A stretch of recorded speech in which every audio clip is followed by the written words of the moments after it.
Hello to another short This and That videos, and this is my very first, back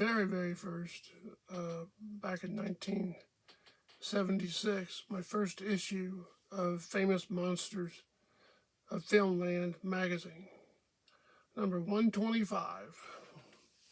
It don't look like much, but what this is a magazine that has been very loved and very well looked at. It has no cover. A lot of pictures inside are all clipped out because it had a lot of King Kong back then. I was a big King Kong fan. So I bought an issue later on to replace it. And so basically, here we go. So we're going to take a peek out of here. Famous Monsters of Filmland, 1976. And I believe it says May 1976, number 125. And I used to pass the magazine rack. Never paid much attention to it, but at the time I was really interested in the King Kong film. And when I saw this here cover, it was a cover that caught my eye.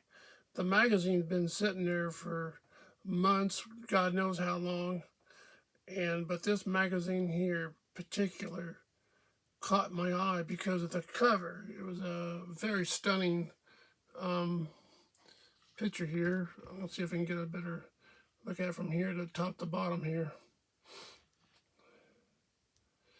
And so I sat there in the downtown corner store called G.C. Murphy's.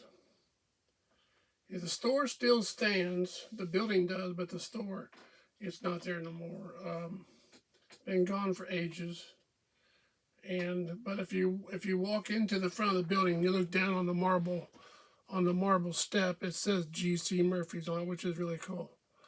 And so I saw this magazine, and I opened it up. I didn't know what I was going to find inside, and inside was just like oodles of monsters, not just King Kong. It was just Frankenstein, Mommy, you name it. It was in there, and every page was just intriguing to look at, and I couldn't put it down.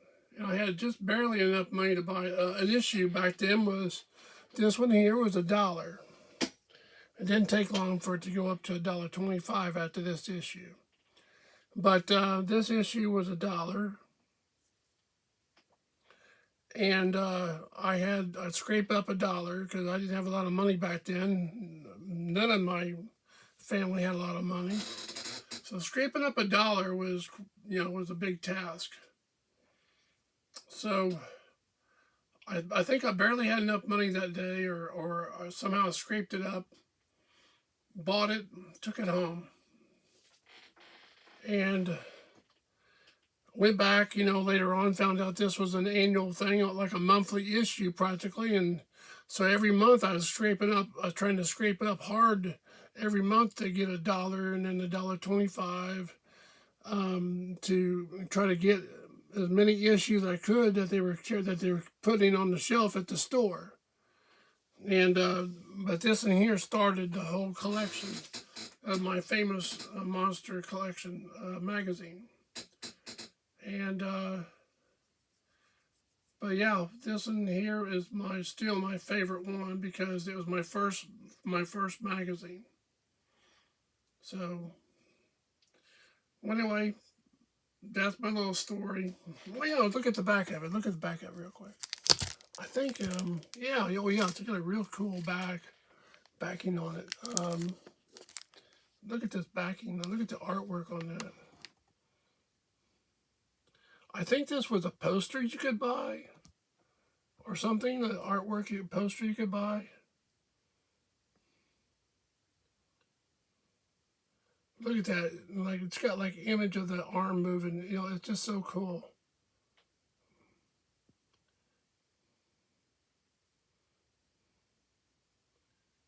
But anyway, I'm going to have to do what you call a page by page on this magazine later.